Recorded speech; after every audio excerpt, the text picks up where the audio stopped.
All of you good morning. चलिए आज हम क्लास 10th का मैथ्स के बारे में बात करने वाले हैं। ठीक है, मैथ्स ये जो आपका टॉपिक है मोस्ट आईएमपी टॉपिक है, मोस्ट आईएमपी टॉपिक। ठीक है, मोस्ट इम्पोर्टेंट क्वेश्चन है। ध्यान रखेंगे यहाँ पर क्या बोला गया है, पिता और पुत्र से संबंधित प्रश्न दिया गया है। ठीक है, पिता और पुत्र से संबंधित प्रश्न, ये प्रश्न जो है आपके कंपटीशन एग्जाम में भी आते हैं। ठीक है ना, मतलब इसको एक बार सीख गए तो आपको चलिए कि जब तक आप पढ़ते रहेंगे कहीं ना कहीं एग्जाम दिलाएंगे, कहीं वो उसमें आपको काम आएगा। ठीक है, तो इसको ध्यान से देखना है। अब यहाँ पर देखिए इसमें क्या लिखा हुआ है, 5 वर्ष पूर्व मेरी आयु मेरे पुत्र की आयु की तिगुनी थी। 5 वर्ष पूर्व, पूर्व मीन्स पहले। ठीक है ना, बिफोर बात कर रहे हैं। ठीक है, बिफोर एज। 10 साल है ना, 10 वर्ष पश्चात मेरी आयु मेरे पुत्र की आयु की दुगनी हो जाएगी। अभी जो है उससे हम एक्सटेंड करेंगे उनकी आयु को 10 ईयर, है ना, आफ्टर 10 ईयर। ठीक है, तो क्या हो जाएगा, ट्वाइजर हो जाएगा। पहले क्या था, ट्रिपलेट था। ठीक है, 5 ईयर बिफोर क्या था आपके पास, ट्रिपलेट, है ना। 10 ईयर आफ्टर, आफ्टर 10 ईयर क्या है, ट्वाइजर, है ना, दो गुना। ठीक है, हो जाएगा। मेरी व मेरे पुत्र की वर्तमान आयु ज्ञात कीजिए। तो इसके लिए हम क्या करेंगे, सॉल्यूशन मान लें। माना सपोज, है ना, माना पुत्र की आयु, पुत्र की आयु, ठीक है, पुत्र की आयु x वर्ष है। ठीक है, या तो वर्तमान आयु लिख लें क्योंकि अभी के बारे में बात करें। पुत्र की वर्तमान आयु कितना है, x वर्ष। ठीक है, तथा अब मेरी को हम पिता कर लेते हैं क्योंकि मेरी, वो पिता बोल रहा है प्रश्न को, है ना भाई। तो यहाँ पर पिता की वर्तमान आयु, ठीक है, पिता की वर्तमान आयु, या हम यहाँ पर कंफर्म नहीं बता पाएंगे तो पिता है कि माता है, इसलिए इसको हम मेरी कर लेते हैं। तथा मेरी वर्तमान आयु, तथा मेरी वर्तमान आयु। ठीक है, तो ये क्या है, y वर्ष है। हमको क्या बोला गया है, बिफोर 5 ईयर। ठीक है, 5 वर्ष पूर्व, 5 वर्ष पूर्व, ठीक है, पुत्र की आयु, पुत्र की आयु कितना हो जाएगा भाई, मान लो अभी आपको, ठीक है, 15 साल चल रहा है, तो 5 वर्ष पूर्व कितना साल चल रहा होगा, 15 माइनस 5, 10। मतलब पहले, मतलब हमको घटाना है तो x माइनस 5 वर्ष।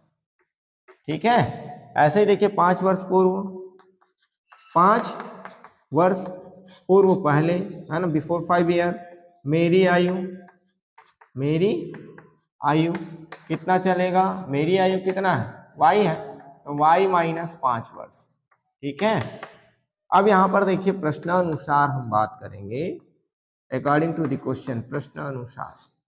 ठीक है, अकॉर्डिंग टू द क्वेश्चन, प्रश्न के अनुसार। यहाँ पर क्या है देखिए, मेरी आयु पुत्र की आयु की तिगुनी, मतलब यहाँ पर लिखेंगे मेरी आयु, मेरी आयु, है ना। यहाँ पर ये पूरा लिख सकते हैं, 5 वर्ष पहले मेरी आयु बराबर 3 गुना 5, सॉरी 5 वर्ष पूर्व पुत्र की आयु, पुत्र की आयु। क्लियर, ठीक है। 5 वर्ष पहले मेरी आयु कितना है, 5 वर्ष पहले मेरी आयु y माइनस 5 है, बराबर 3 गुना is equal to 3 into 5 and before 5 year. ठीक है, सन एज कितना, x minus 5, y minus 5 is equal to, यहां पर मल्टीप्लाई करेंगे तो 3 1 जा 3x प्लस माइनस माइनस 3 5 जा 15, 3 पंचे 15। इनको हम क्या करेंगे, ट्रांसफर करेंगे ना। ठीक है, तो वन साइडेड कर लेते हैं, तो y को हम क्या करेंगे, राइट साइड ले आते हैं, है ना। तो माइनस 5, 15 को इधर ले आएंगे तो प्लस 15 हो जाएगा, is equal to 3x minus y। ये देखिए, ये निगेटिव वाली वैल्यू पॉजिटिव हो गया, ये पॉजिटिव वाली वैल्यू क्या हो गया, निगेटिव। इनके पक्ष में, इनके साइड में चेंज किए तो आपका 3x minus y is equal 15 minus 5, 15 ऋण 5, कितना हो जाएगा 10, समीकरण नंबर 1। ठीक है, आगे बात समझ में कि नहीं आया? ठीक, पुनः हम बात करेंगे, ये तो हमारा पहला लाइन हो गया, कहां तक का? यहां तक का। 5 वर्ष पहले क्या था? त्रिगुणा था। ठीक है, नेक्स्ट हमारा क्या है? 10 वर्ष पश्चात, आफ्टर 10 ईयर। ठीक है, तो यहां पर क्या हो जाएगा? देखिए 10 वर्ष पश्चात, ठीक है, पुत्र की आयु, पुत्र की आयु कितना होगा भाई? अभी आपको चल रहा है 15, है ना? तो 10 वर्ष पश्चात कितना चलेगा? 15 में हम 10 जोड़ेंगे, कितना हो जाएगा? 25। कितना हो जाएगा? 25। ठीक है, तो ये आपका हो जाएगा x धन 10, इसको ऐड करना पड़ेगा। ठीक है, तथा मेरी आयु, मेरी आयु कितना हो जाएगा? y धन 10, क्योंकि अभी हम x और y वर्तमान में जो चल रहा है, प्रेजेंट में जो उनका एज है, उसी में हम ऐड करेंगे ना, बात बोला जा रहा है। तो ठीक है, अब यहाँ पर देखिए प्रश्न के अनुसार, according to the question, now प्रश्नानुसार, है ना, पुनः प्रश्नानुसार, now according to the question. ठीक है, पुनः प्रश्न अनुसार, पुनः प्रश्न के अनुसार क्या बोला गया है? 10 वर्ष पश्चात मेरी आयु मेरे पुत्र की आयु की दुगनी, है ना? तो यहाँ पर क्या हो जाएगा? देखिए मेरी आयु बराबर 2 गुना पुत्र की आयु, पुत्र की आयु। आया बात समझ में? मेरी आयु कितना है? y प्लस 10, है ना, और पुत्र की आयु कितना है? x प्लस 10, यहाँ पर फाइंड किया है। अगेन हमको क्या करना है? ब्रैकेट ओपन करना है ना? तो यहाँ पर जैसे कोष्टक खोलेंगे तो y धन 10 बराबर, ये कितना हो जाएगा? 2x प्लस 2 10 जा 20। फिर हम क्या करेंगे? देखिए x, है ना, मतलब वेरिएबल को वन साइड करेंगे, तो चर राशि उसको वन साइड करेंगे, तो इसको वैसे 10 माइनस 20, इसको ट्रांसफर किए, पक्षांतर किए, ये आपका 2x, y को उधर ले जाएंगे माइनस y, तो यहाँ पर क्या हो जाएगा? देखिए 2x माइनस y, इनको 10 माइनस 20 मीन्स माइनस 10। ठीक है, ये आपका हो जाएगा इक्वेशन नंबर 2। अब देखिए ये जो आपका इक्वेशन 1 एंड इक्वेशन 2 है, इनको सॉल्व करके हम क्या करेंगे? पुत्र और, है ना, मेरी आयु, अर्थात मेरी मतलब वो पिता भी हो सकता है और वो उसकी माता भी हो सकता है ऐसे। ठीक है ना? पिता की आयु बोलता तो पिता लिखते, माता की आयु बोलता तो माता, लेकिन माता के बारे में कभी क्वेश्चन में नहीं जिक्र किया गया है, केवल पिता और पुत्र की आयु वाला क्वेश्चन देता है, ध्यान। ठीक है, चलिए पहले इसको नोट करेंगे, उसके बाद मैं आगे बताऊंगा। ठीक है, चलिए इसके बाद हम बात करेंगे, ये देखिए 2 इक्वेशन जो आया है ना, इसको सॉल्व करते हैं। तो पुत्र की आयु और मेरी आयु, अर्थात उसके पिता की आयु, ये ज्ञात हो जाएगा। ठीक है, तो यहाँ पर हमको क्या करना है? समीकरण 1 में समीकरण 2 को घटाने पर, 2 को घटाने पर, तो घटाएंगे तो क्या हो जाएगा? ये देखिए, ये जो आपका 3x minus y is equal to 10, है ना, 3x minus y is equal to 10, 2x minus y is equal to minus 10, इसको हमको माइनस करने हैं, सब्ट्रैक्ट करने हैं। तो देखिए पॉजिटिव है वो निगेटिव हो जाएगा, निगेटिव है वो पॉजिटिव, निगेटिव है वो पॉजिटिव। ये देखिए minus y plus y cancel हो जाएगा, है ना, तो 3x माइनस 2x क्या हो जाएगा? 1x is equal to 10 plus 10 क्या हो जाएगा? 20, मीन्स x इज इक्वल हो गया 20, समीकरण नंबर 3। ठीक है, ये देखिए आपका पुत्र की आयु निकल आया। अब हम इस पुत्र की आयु को हम इस इक्वेशन 1 में पुट कर दें, ठीक है, या आप 2 में पुट कर दें, इसी में पुट कर देते हैं, चलो ठीक है। x का मान समीकरण 1 में रखने पर, किसी में भी रखोगे तो आपका आंसर आएगा। ठीक है, इसके लिए कोई तकलीफ नहीं होना चाहिए। ठीक है, तो 3 गुना x का मान कितना है? 20 है, minus y is equal to 10, तो आपका 20 दिया कितना हो जाएगा? 60, minus y is equal to 10, ऐसी होगा। ठीक, इसको आप पक्षांतर करेंगे तो y इज इक्वल, y को पक्षांतर करें तो 60 और 10 को पक्षांतर करेंगे तो माइनस, है ना, तो यहाँ पर आपको देखना है कि y बराबर क्या हो जाएगा? 60 ऋण 10 मतलब हो जाएगा 50। ठीक है, कितना हो जाएगा? 50। इतनी बात है समझ में? लास्ट में आपको लिखना है अतः मेरी आयु, मेरी वर्तमान आयु, लास्ट में आपको क्या लिखना है, अतः पुत्र की वर्तमान आयु, ठीक है। x बराबर कितना वर्ष आया, x बराबर 20 वर्ष, ठीक है, 20 ईयर, 20 वर्ष, है ना। वह मेरी वर्तमान आयु y बराबर कितना है, y बराबर 50 वर्ष है, 50 वर्ष है, ठीक है। ये आपका आंसर होगा। इतनी बातें समझ में, चलिए नोट कर लीजिए। चलिए अब हम यहाँ पर देखिए, ये जो प्रश्न है ये भी महत्वपूर्ण है, ये भी मोस्ट आईएमपी है ना। ये भी प्रश्न आपका सीजी व्यापम में, है ना, आपके एग्जाम में पूछा गया, सीजी व्यापम है, ठीक है ना। ये आता है, ध्यान रखेंगे, आपके भी एग्जाम में आता है, क्लास 10 के भी एग्जाम में आता है, 9th में भी आता है, ठीक है ना। ऐसे है ये प्रश्न जो है, ठीक है। आपको ध्यान रखना है, इसमें क्या लिखा है, 2 अंकों वाली संख्या, ठीक है, 2 अंकों वाली एक संख्या का 7 गुना अंकों को पलटने पर बनने वाली संख्या के 4 गुने के बराबर है तथा संख्या के अंकों का योग 3 है, तो वह संख्या ज्ञात कीजिए। सीधा सीधा बात कर सकते हैं, डायरेक्ट हम बनाना चाहें तो संख्या 2 धन 1 कितना होता है, 3 होता है, मतलब 21, है ना। इसको पलट देंगे तो 12 हो जाएगा। तो यहाँ पर देखिए पलटेंगे, है ना, तो यहाँ पर इस संख्या का 7 गुना इसके 4 गुने के बराबर होगा, ठीक है, होगा कि नहीं होगा। ये देखिए यहाँ पर 4 एकम 4, 4 दूनी 8, ठीक है। ये आपका भी कितना हो जाएगा, कितना, 7 दूनी 14, 4 हाथ में 1, 7 एकम 7 और 1, ठीक है।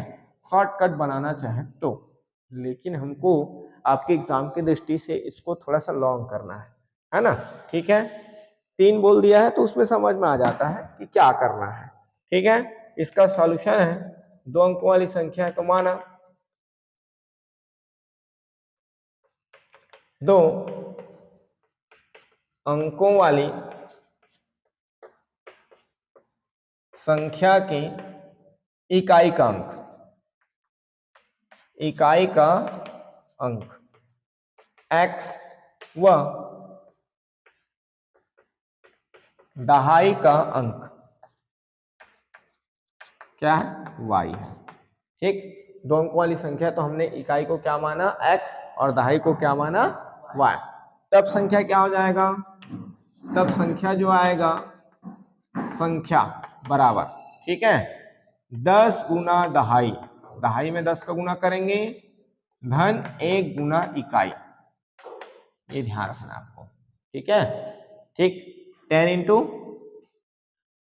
10 प्लस 1 इंटू 1, है ना, ठीक है। तो ये आपका देखिए 10 गुना, दहाई क्या है आपके पास, y है, और इकाई क्या है आपके पास, इकाई क्या है, x है, इकाई का अंक, है ना। तो 1 इंटू एक्स मीन्स ये आपका हो जाएगा, देखिए 10y प्लस एक्स, ऐसे हो जाएगा, ठीक है। अब क्या करेंगे, देखिए अंकों को उलटने पर, अंकों को पलटने पर, पलटने पर प्राप्त संख्या, प्राप्त संख्या बराबर क्या हो जाएगा, जिसको हम इकाई माने थे वो दहाई में चला जाएगा, मतलब 10 गुना x धन 1 गुना y। आ रहा बात समझ में, हम इकाई किसको माने थे, x, तो वो आपका दहाई बन जाएगा, और हम दहाई किसको माने थे, y को, वो इकाई बन जाएगा। तो ये आपका हो जाएगा 10x धन y, ठीक है। आगे बात समझ में। अब हमको क्या करना है, प्रश्नानुसार, प्रश्न के अनुसार क्या लिखा हुआ है, 2 अंकों वाली संख्या का 7 गुना, पहली वाली संख्या का 7 गुना, ठीक है, पलटने पर बनने वाली संख्या के 4 गुने के बराबर है, ठीक है। मतलब 7 गुना मूल संख्या, मूल संख्या इज इक्वल टू 4 गुना क्या हो जाएगा, पलटने पर बनने वाली संख्या, ठीक है, या नई संख्या लिख लो, नई संख्या, पलटने पर दूसरी संख्या बन रहा है ना, ठीक, तो ये आपका देखिए 7 गुना मूल संख्या क्या है आपके पास 10y प्लस एक्स, ठीक है, तो ये आपका 10y plus x is equal to, ठीक है ना, क्या हो जाएगा 4 इंटू 10x प्लस वाई, ठीक, इसको मल्टीप्लाई करें तो 7 10 जा 7 दहम 70, y प्लस 7 का गुना x है तो 7x, है ना, ये आपका कितना हो जाएगा 4 दहम 40x प्लस 4y, ठीक, अब पूरे को वन साइड कर लेते हैं, है ना, तो ये आपका कितना हो जाएगा 70y प्लस 7x, ये कितना हो जाएगा ऋण 40x और ऋण 4y इज इक्वल टू 0, ठीक, अब यहाँ पर देखिए 40 में 7 घटाएंगे क्योंकि एक धन में है दूसरा ऋण में है, तो क्या हो जाएगा माइनस 33x, ठीक है, 70 में कितना घटाएंगे 4, तो कितना बच जाएगा 66y, है ना, और ये प्लस में होगा क्योंकि जो बड़ा होता है उसका चिन्ह लगाते हैं बराबर 0, ये देखिए 33 से कम 33 दूनी 66, तो ये आपका हो जाएगा minus x plus 2y is equal to 0, equation number 1, ठीक है, समीकरण 1 कहां तक हल हो गया, यहां तक हल हो गया, ठीक है, इसके बाद लिखा है संख्या के अंकों का योग, है ना, प्रश्नानुसार, ये तो प्रश्नानुसार हो गया है, तो according to the question, now according to the question, पुनः प्रश्नानुसार, ठीक है, पुनः प्रश्न के अनुसार दो अंकों वाली संख्या का योग x धन y बराबर कितना है 3 है, ये आपका समीकरण 2, अब इन दोनों को हम हल करेंगे, है ना, चलिए नोट कर लीजिए पहले, इधर का मिटा दें, ठीक है, ओके, इसको मिटा देते हैं, है ना, अब क्या हो जाएगा देखिए इन दोनों को हम हल करेंगे तो क्या हो जाएगा देखिए समीकरण 1 और 2 को आपस में जोड़ देंगे, क्यों जोड़ेंगे क्योंकि ऋण x और x, है ना, को आपस में जोड़ने पर, ठीक है, जोड़ेंगे तो आपका माइनस वाला प्लस वाले से कट जाएगा, ठीक है, एक है आपका minus x plus 2y is equal to 0, 2 है आपका x plus y is equal to 3, इनको हम काट देंगे प्लस माइनस, है ना, ये आपका कितना हो जाएगा 3y हो जाएगा, 2y प्लस 1y, ये आपका 0 प्लस 3 3 हो जाएगा, तो y इज इक्वल 3/3, इसको ट्रांसफर करेंगे तो मल्टीप्लाई में वो डिवाइड में जाएगा, तो ये आपका y इज इक्वल 1, 3 एकम 3, ठीक, ये आपका हो जाएगा इक्वेशन नंबर 3, अब यहां से वैल्यू आपको कहां पुट करना है, इसमें पुट कर देते हैं, ठीक है, या इसमें एक में ही पुट कर देते हैं, तो ये आपका क्या हो जाएगा देखिए समीकरण 3 से मान समीकरण किस में रख दें, एक में रखें दो में रख देते हैं, चलो इसमें मल्टीप्लाई नहीं करना पड़ेगा, ठीक है, समीकरण किसमें 2 में रखने पर तो रखेंगे तो क्या हो जाएगा, ये आपका x धन y की वैल्यू कितना है 1 है 3, x is equal to 3 minus 1, तो x इज इक्वल क्या हो जाएगा 3 माइनस 1 मीन्स हो जाएगा 2, ठीक है, अतः संख्या, तब संख्या निकालना है हमको, उधर का हो गया है क्या, नहीं हुआ है, नहीं हुआ है, चलिए नोट करिए, चलिए अब हमारे पास क्या है देखिए, ये जो आपका समीकरण 3 में y का मान आया है और यहाँ पर समीकरण 4 में क्या आया है x का जो मान आया है ना, इसको कहाँ रखेंगे मूल संख्या पर रख देते हैं, ये देखिए मूल संख्या कितना है 10y धन x, इसको याद रखना है, ठीक है, अतः संख्या हमको बताना है, ठीक है, मूल संख्या, अतः संख्या, ठीक, कितना था 10y धन x, मूल संख्या यही था, इसमें हम वैल्यू पुट करेंगे तो y की वैल्यू क्या पुट करेंगे 1, क्या पुट करेंगे y की वैल्यू 1 और x की वैल्यू क्या पुट करेंगे 2, तो आपका कितना हो जाएगा 10 से कम 10 और धन 2, मतलब कितना हो जाएगा 12, इसको शॉर्ट फॉर्म में मैं पहले ही बता दिया था, ठीक है, एक में 2 जोड़ेंगे तो इनका योग कितना आ रहा है 3, है ना, और पलटने पर प्राप्त संख्या क्या हो जाएगा, पलटने पर प्राप्त संख्या कितना हो जाएगा बेटा, इसको पलट दो, है ना, मतलब जो इकाई में दहाई बन जाएगा, जो दहाई में है वो इकाई बन जाएगा। तो ये दोनों आंसर होंगे आपका। ठीक है, इतनी बात आया समझ में? ठीक है, चलिए